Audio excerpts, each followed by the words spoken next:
반갑습니다. 팔공산 조경과 구들장입니다. 구독, 좋아요, 알람 부탁드립니다. 찬바람이 부는 겨울이 곧 찾아올 것 같아요. 그러면 따뜻한 아랫목, 특히 구들빵이 생각이 나죠. 그래서 오늘부터는 당분간 구들에 대해서, 구들 놓기, 구들 문화 뭐 이런 거에 대해서 이야기를 해보도록 하겠습니다. 오늘은 그 첫째 시간으로 그냥 요즘 신한옥 신축 현장에 구들 놓는 그런 모습을 설명을 하는 시간을 갖도록 하겠습니다. 쌍짝불에 눕혀가지고 구들장을 드리고 그 열기로 하룻밤을 따뜻하게 보냈던 어린 시절의 구들빵 추억이 우리 나이쯤 되면 다 있을 겁니다. 우리 민족은 아랫목에서 나고 아랫목에서 자라고 아랫목에서 병이 들면 치료를 받다가 죽으면 다시 찾아와가지고 제사상을 아랫목에서 받는다고 합니다. 요즘은 신한옥을 많이 짓더라고요. 그 신한옥에 한 개 정도는 구들빵을 놓더라고요. 힐링을 하고 그냥 따뜻한 데서 뭐 지내보고 싶은 추억도 있겠죠. 예전에는 이 구들빵을 만들 때 주로 땅을 파고 했습니다. 그때는 나무가 없었기 때문에 조금이라도 땅속에 들어가면은 지하수라든가 땅에 지온이 있었기 때문에 그 지온으로 이불을 덮고 불을 못 떼더라도 죽지 않고 살아갈 수 있었을 테니까 그랬죠. 그런데 요즘은 대부분 들어져 있습니다. 조선시대 때에도 고려말 때도 그렇지만 이 집들은 잘 사는 집 그리고 여유가 있는 집에서는 대부분 들어서 짓습니다. 토닥기를 할 때 한자 이상 들어가지고 들을 닫고 그 위에 다시 들어가지고 집을 짓던 것이죠.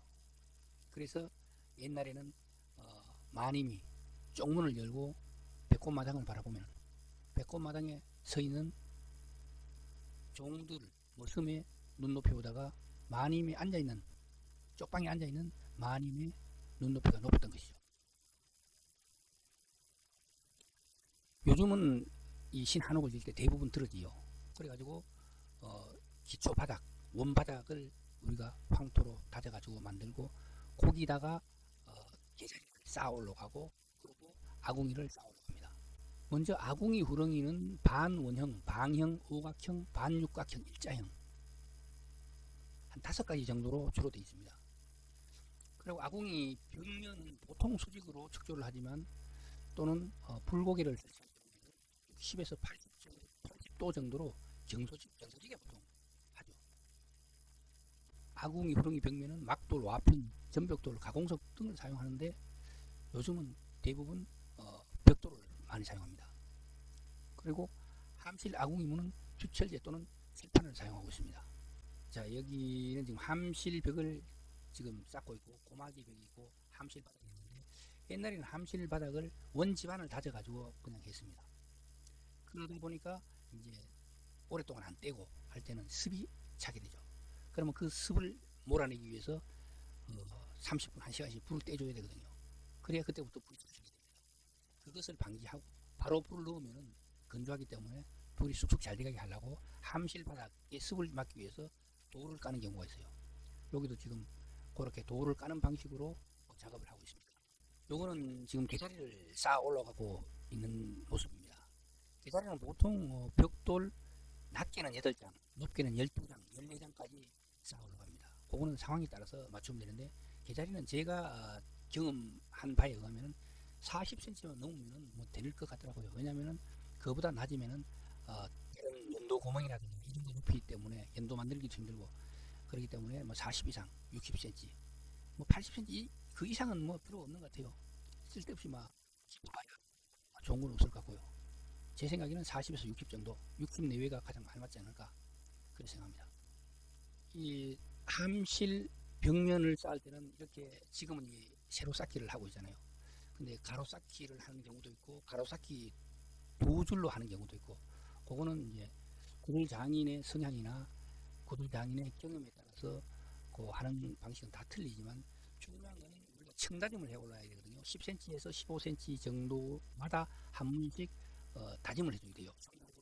아니면은 컴팩트나 어, 람마 같은 걸로 다짐을 하는데 람마로 다짐을 하게 되면은 이 벽이 변형될 가능성이 높아요.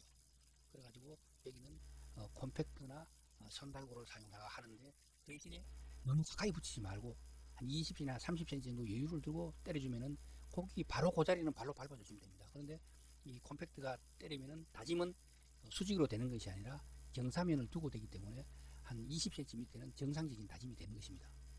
위에는 다짐이 안 되지만, 그러니까 한 45도 정도로 다짐이 된다고 봤을 때 20cm 정도만 끼워 넣고 다짐을 하면은 밑에는 마찰력, 흙의 마찰력 때문에 밀림이 훨씬 방지가 되죠.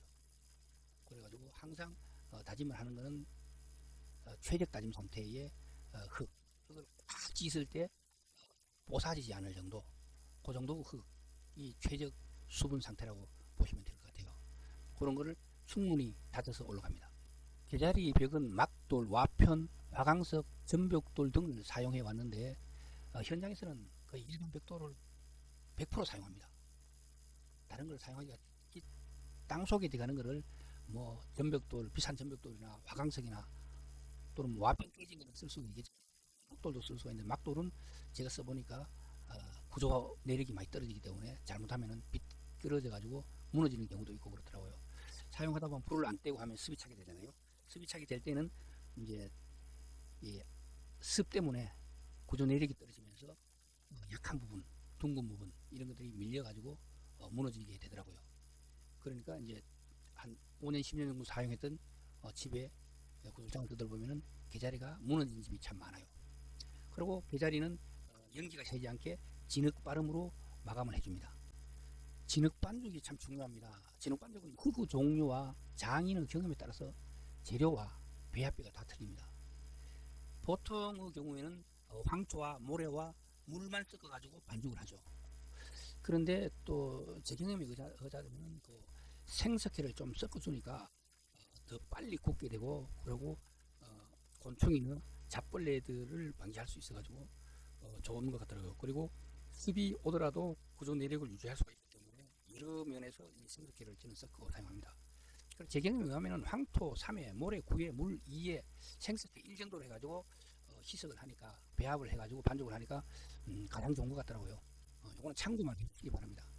그리고 이 정다짐이 굉장히 중요한데, 이 정다짐은 최적 함수비에서 다짐을 하는 게 좋고요. 습이 너무 많게 되면 다짐이 안 되죠. 그리고 습이 너무 적어도 다짐이 안 되죠. 다짐은 다져가지고 나중에 고래뚝이나 다른 거를 이제 올렸을 때, 그때 이제 부등 치마를 방지하기 위해서, 부등 치마가 되면은 구들장이 꺼지게 되잖아요. 구들장 하중 때문에 꺼지게 되는 거죠. 우리가 그 구들장 위로 흙이 보통 20cm 이상 올라오게 됩니다. 구들장까지 합치면 25cm 이상이 되는 것이죠. 25cm 같으면은 그냥 루배당 1톤만 따져도 250kg이잖아요. 1루배당. 그러니까 그 하중이 돌하고 흙하고 합쳤을 때는 루배당 1kg가 넘는데, 그러게 되면은 그게 300kg 이상이 되잖아요. 350kg까지 되잖아요. 1회배당. 1회배당 받는 하중이 그 정도가 되면은 시간이 1년 2년 쓰고 이걸 버릴 게 아니고 반영구적으로 써야 되기 때문에 이 층다짐은 굉장히 중요합니다. 층다짐을 할 때는 주변에 있는 흙 중에서 다짐바를 잘 받을 수 있는 것을 구해서 쓰시면 되겠습니다. 아까도 이야기했듯이 고래바닥을 다짐할 때, 층다짐에 올라올 때 함실벽이나 개자리벽, 요즘은 개자리벽면을 쌓아 올리잖아요. 그러다 보니까 그렇게 변형이 가는 경우가 많습니다. 그래가지고 바짝 부수지 말고 20cm 정도는 띄워서 다림질을 합니다. 그리고 그 20cm는 발로 꼭꼭 밟아 올라오시면은 필요한 구조 내력은 갖출 수가 있던 것 같아요. 이 고래바닥에 습이 있는 게 가장 문제가 됩니다. 제가 아는 지인 한 사람은 문화재 수리 기능자 온돌공으로 상당히 그 능력이 있다고 여기는 생각하는 것 같은데, 습처리를 못해가지고 큰 낭패를 본 적이 있었어요. 이 습처리는 굉장히 중요합니다. 지금은 이제 이런 주택 같은 경우는 콘크리트로 밑에 바닥을 다 한 상태에서 우리가 흙을 넣고 다져 올라오는 이런 상태거든요. 이런 상태에는 물기를 빼줘야 돼요. 밑으로. 아무리 저거 하더라도 이 나무 속에 있는 물과, 그리고 불을 떼면서 발생하는 물, 그리고 자체 내에서 있는 물, 이런 것들이 10년, 20년 사용하게 되면 연기를 통해 가지고 100% 다 빠져나가지는 못하고 차이게 됩니다. 그렇게 되면 이 고래 바닥이 꺼지거나 또는 그 습 때문에 열기 손실을 보게 해서 열 효율을 높일 수가 없죠. 그래가지고 물길, 모래바닥 습 처리에 대해서 충분히 고려를 해봐야 됩니다. 첫째로 습 처리에 중요한 것은 지하수입니다. 지하수가 방바닥 밑을 지나가고 있을 때는 그것을 어떻게라도 처리를 하고 그 다음에 다짐을 시작해야 됩니다. 부정 침하도 첫 번째 문제지만 두 번째는 열 손실이 지하수로 인해 가지고 엄청나게 발생하거든요. 우리가 비근한 예로 제가 하우스 안에 땅을 파고 구조를 만들었던 첫 번째 작품에 있어서는 열 효율이 형편은 좋습니다. 보통 한 반지게 정도, 제가 평소에 이렇게 지는 짐으로 반지게 정도를 지면은 완전히 후끈후끈 가지고 사람 뒤가기도 힘들 정도였는데, 거기는 10지게 정도를 저다가 불을 떼는데도 결코 미지근하지 따숩질 않았어요. 그럼 최소한 30배 이상의 열을 먹는다는 이야기죠. 습이 지나가게 되면. 제가 몰랐는데 그때 비가 오고 하니까 이 물이 계산이 오고 공의 바닥에 차 있더라고요. 그러니까 얼마나 그 지하수가 그 방바닥 밑을, 고래바닥 밑을 지나갔겠습니까? 그리고 물이 근근히 고여 있는데 불을 아무리 떼어도 열은 위로 올라간다 하지만 지하수가 흐르게 되면 그것이 열이 습으로 인해 가지고 다 뺏기게 돼요. 완전히 뜨거운 열이 아니고 방바닥 밑으로 지나가는 열은 아궁이에서는 3000도가 넘는 열이 발생하지만 그것이 아궁이 자체에서 열을 뺏기고 하기 때문에 또 막 아궁이의 경우는 600도 내외에서 이 불길이 안으로 들어가고, 그리고 함실아궁에서는 800도 내외에서 안으로 들어가게 됩니다. 이게 들어가게 되면 불과 2, 3m를 지나게 되면 거의 온도가 100도 내외로 뚝 떨어지게 됩니다. 그러니까 그것은 습과 굉장히 친하게 되죠. 그래서 지하수위가 흐르게 되면은 습이 열을 많이 먹게 돼 가지고 열 효율이 떨어진다. 그래서 열 손실이 없도록 습을 제거하는 게 중요하다. 그리고 고래 바닥은 10cm 내외의 높이 또는 15cm 내외의 높이마다 반드시 청다짐을 해줘야 됩니다.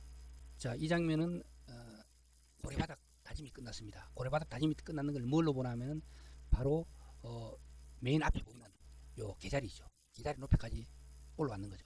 그리고 개자리 오른쪽에 보이는 현무암 하나, 요거는 고래바닥 밑으로 연도를 내 가지고 아궁이 옆으로 연도가 빠져나가서 꿀뚝이 만들어지는 이런 구조입니다. 요거는 왜 그러냐면 요즘 신한우 같은 경우에는 이 바깥으로 연도를 빼기가 힘든 경우가 있어요. 왜냐면은 요 방의 좌우 앞에 저런 게 있어요. 다른 방이 있거나 거실이 있거나 아니면 통로가 있거나 아니면은 마루가 있어가지고 사람들이 쉬는 곳인데 그 연기가 올라오면 곤란하잖아요. 그러니까 아궁이 옆으로 빼가지고 그 연기 처리를 하기 위해서 요즘 신한우들은 이런 식으로 대존 연도를 적용하는 경우가 있습니다. 여기서 보시면 잘 보이잖아요. 연도 구멍이 저 밑으로 지금 들어가지고 여기는 스댄 관을 이용해가지고 6인치나 8인치 정도 되는, 10인치 정도 되는, 10인치만 25cm잖아요. 그죠? 25cm 정도 되는 관을 가지고 묻어서 글로 아궁이 옆으로 뺐습니다. 여기는 지금 고막이 벽을 막고 있고, 고막이 벽 글자 밑에 보면 25cm 스댄 관이 있죠. 여기 지금 연도가 빠져나오는 것이고, 거기 가운데 보이는 고기가 아궁입니다. 여기 주철제 아궁이 문을 갖다가 불문을 거기 달 걸리라고 지금 준비를 하고 있는 모습입니다. 이 고래켜기가 중요한데요. 고래켜기는 기존의 구들 형태와 같게 하는 게 원칙이고요.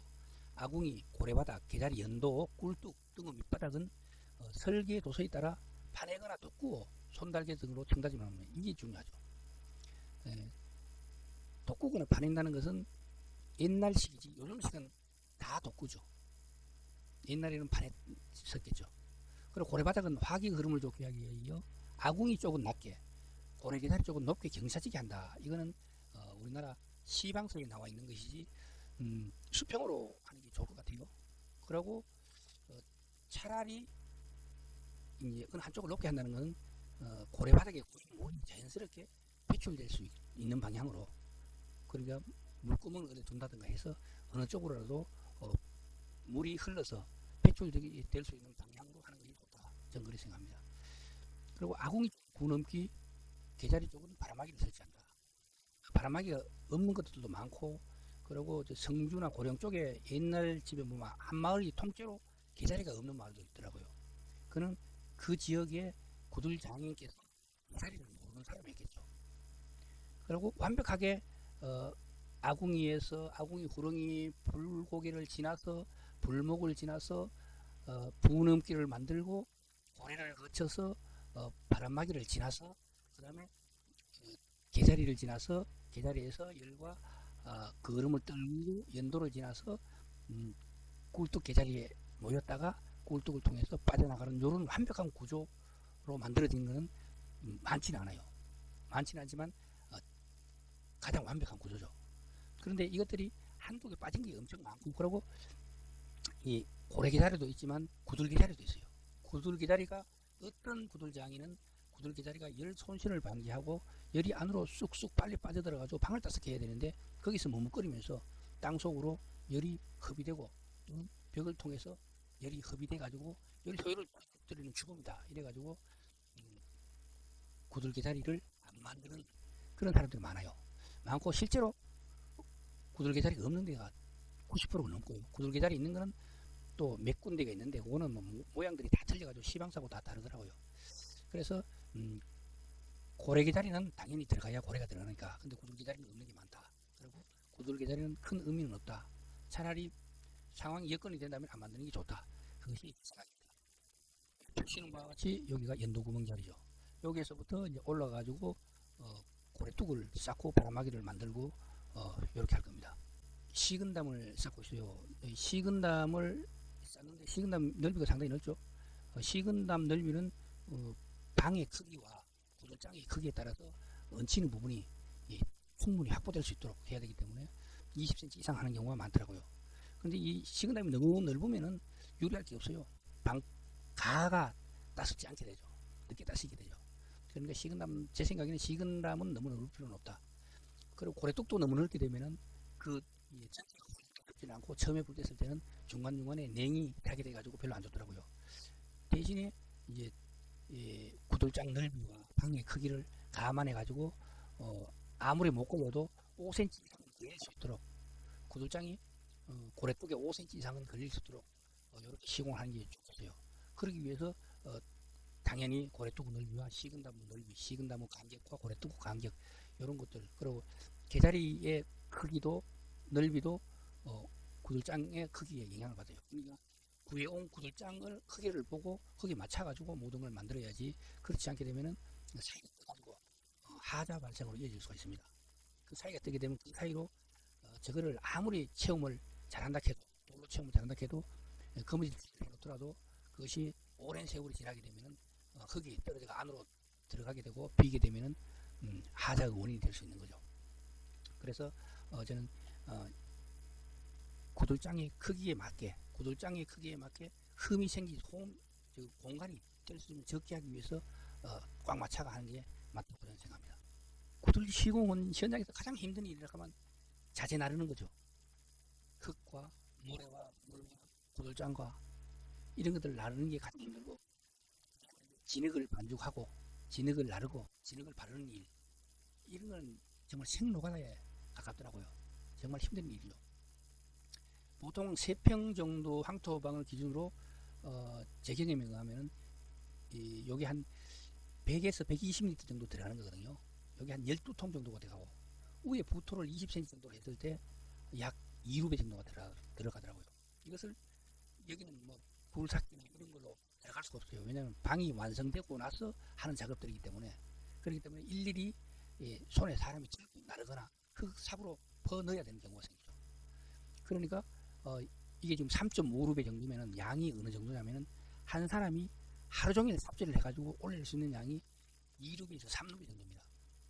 그런데 그거를 들어다가 10m를 옮긴다고 하면은 한 사람이 하루에 1루배나 1.5루배 정도 하면은 거의 뭐 적게 한 일이 아니다. 그러면 다른 걸 다 빼고 작업을 다 빼고 이 부토하고 진흙만 나르는데 사람이 2명이 필요하다는 이야기입니다. 세평 기준으로. 그러면 진흙을 썩고 그리고 벽돌을 조적하고 그 다음에 면 바르기를 하고 그리고 굴장을 놓고 이런 거를 다 따졌을 때는 이 품들이 기하급수적으로 늘어나죠. 세평을 할 때 5명 정도서 이틀에서 3일 정도 걸리더라고요. 5명 3일이면 15품이죠. 15품. 그 중에서 이 진흙을 개고 진흙을 이개고 부트를 옮기고 부트를 넣고 이래 하는데 서너 품 들어요. 서너 품. 그리고 3분의 1 정도가 여기에 다 들어간다는 이야기죠.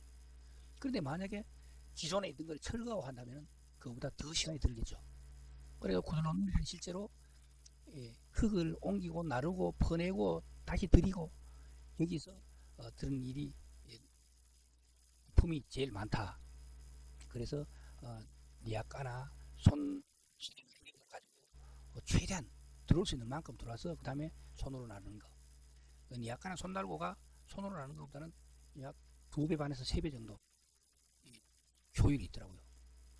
뭐 손으로 들고 나르는 것보다는 찜통이 낫지만 찜통으로 날라갖고는 이거를 제대로 진흙 같은 거 넣을 수가 없어요. 부토 하나 보고 찜통을 일부러 만들어가 들어오기도 힘들고 하니까 전부 손으로 다 나르더라고요. 현장에서는.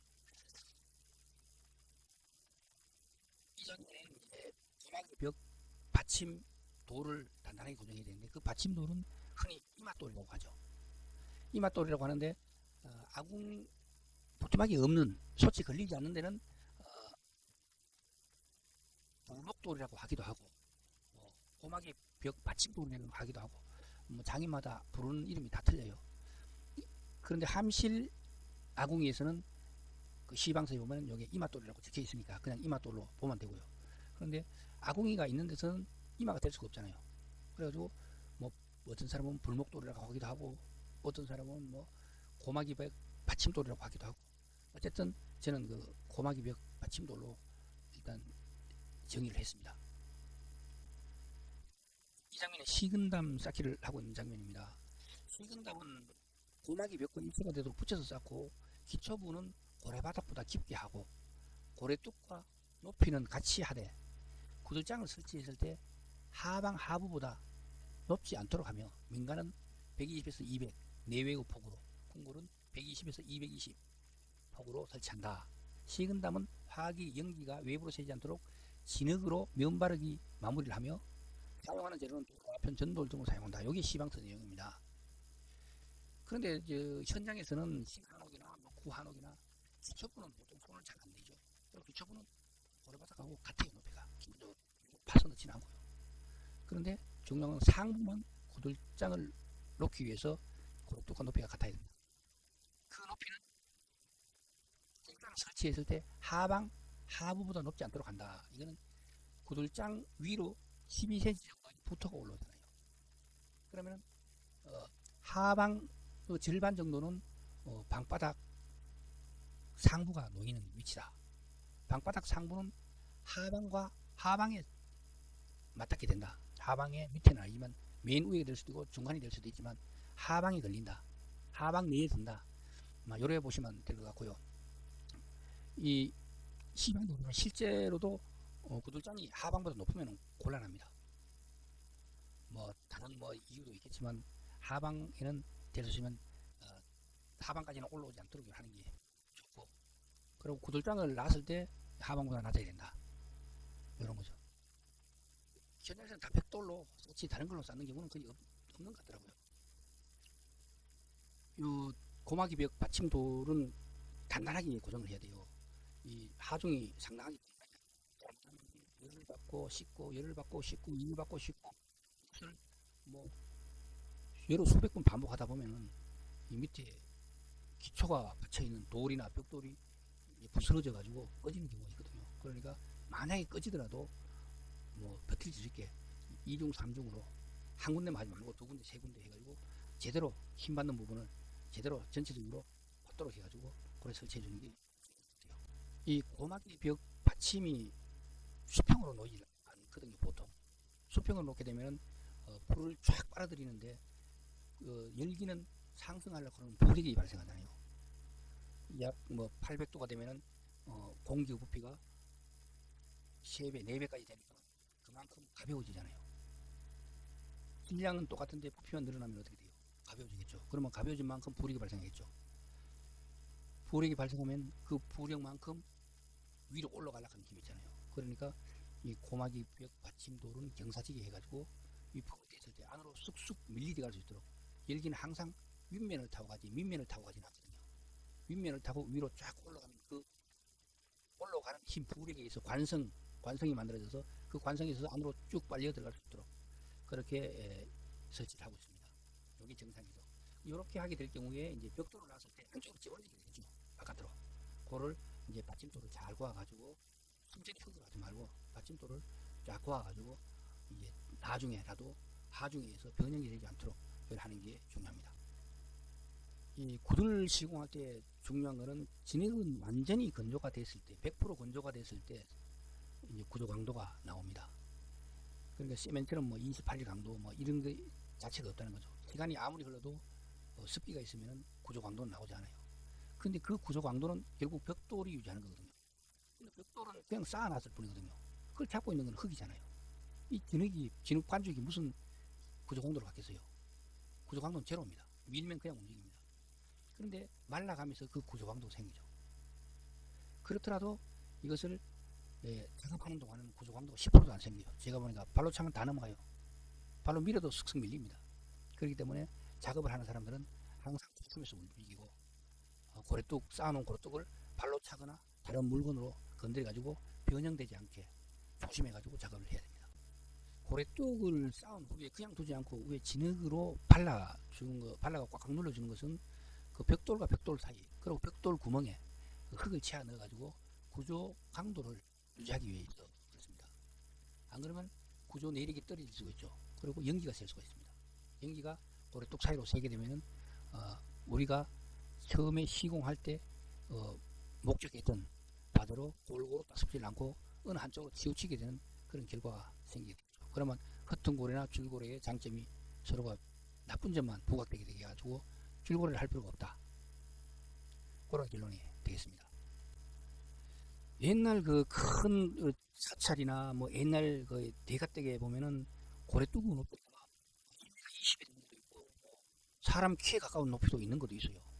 그런데 보통 보면은 뭐 40cm, 30cm 이 정도가 옛날 집들이고 그러고 민가에서는 그냥 허박돌을 주어가지고 헛돌을 쌓기 때문에 그 높이가 한 뼘이 결코 넘지 않아요.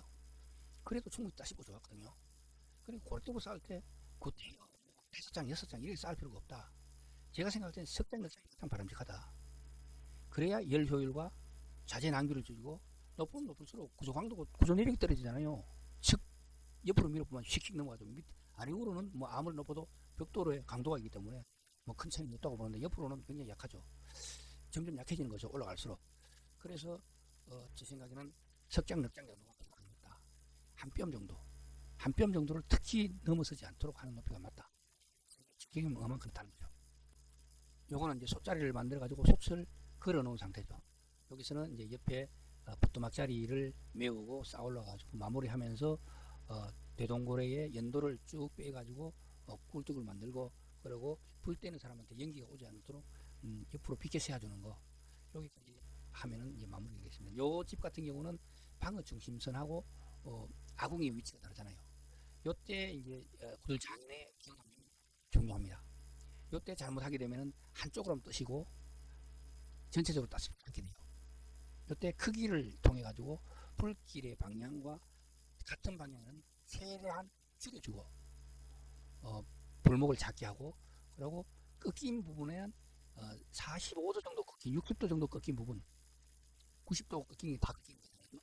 콧대가 가장 약하고 차라리 90도가 되어버리면 45도보다 조금 더 작아도 되지만 60도 부분에서 가장 제가 이래 보니까 튕겼다가 90도로는 가기가 더 쉬운데 물론 안에 모양에 따라서 아로가 졌느냐 자연스러운 곡이 있느냐 아니면 90도 꺾여 있느냐 여기 따라서 다르겠지만 90도로 되어 있다고 봤을 때 그렇다는 거죠. 근데 아로가 지게 되면 또 다르니까 곡에 따라서 그 크기를 구들 장인의 경험을 바탕으로 해야 비로소 골고루 방이 전체가 따숩게 된다.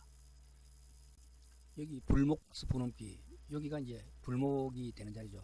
여기 보면은 보시다시피 이 함실이 한쪽으로 치우쳐져요. 지금 왼쪽으로 많이 치우쳐지는 거죠. 그러니까 오른쪽으로는 최대한 불목을 좀 왼쪽 부분 더 크게 해야 되겠죠.